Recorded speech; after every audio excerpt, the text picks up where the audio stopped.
दिवंगत उपमुख्यमंत्री अजित पवार यांच्या विमान अपघात प्रकरणामध्ये एक महत्त्वाची बातमी आहे। विमान अपघात प्रकरणात पायलट सुमित कपूर याची चूक होती असा जबाब VSR कंपनीचा मालक VK सिंग यांनी सीआयडीला दिला आहे। सिंग यांची सीआयडीनं तब्बल 3 दिवस चौकशी केली आहे। या चौकशी दरम्यान त्यांनी हा जबाब दिला। अजित पवार यांच्या अपघात प्रकरणात माझी चूक असेल तर मला कठोर शिक्षा करा असं सिंग यांनी म्हटलंय। VK सिंग अतिशय बदमाश माणूस आहे।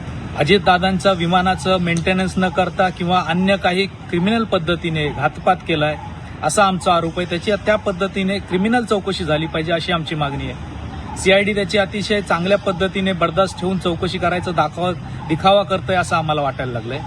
याचं कारण असं आहे की सगळ्यांचं लक्ष दुर्लक्षित करायचं, दुसरीकडे न्यायचं आणि मग त्याला हे करायचं असा एक वेगळा अजेंडा दिसतोय। तो माझी याच्यात काही चूक नाही, फक्त पायलटची चूक आहे असं सांगतोय सतत, असं आम्हाला कळलंय। अहमदाबादच्या 300 लोक ज्याच्यात मृत्युमुखी पडले त्या विमान अपघातातही पायलटवर एक आरोप ठोकून देण्यात आला, ज्याच्यामुळे इन्शुरन्सचे पैसे मिळतील, विमान कंपन्यांचा मालक सुरक्षित राहील। हाच अजेंडा, हीच मोडस ऑपरेंडी ह्या VK सिंगची आहे। दादांच्या दुःखद जी काय अपघाती घटना घडली ती महाराष्ट्रासाठी आणि देशातल्या सगळ्याच लोकांच्यासाठी, यंत्रणेसाठी आणि लोकप्रतिनिधी किंवा समाजासाठी सुद्धा खूप धक्कादायक आणि काळजी करण्यासारखी आहे। त्यामुळे याच्यामध्ये कोण दोषी असतील त्याच्यावरती कारवाई तर व्हायलाच पाहिजे।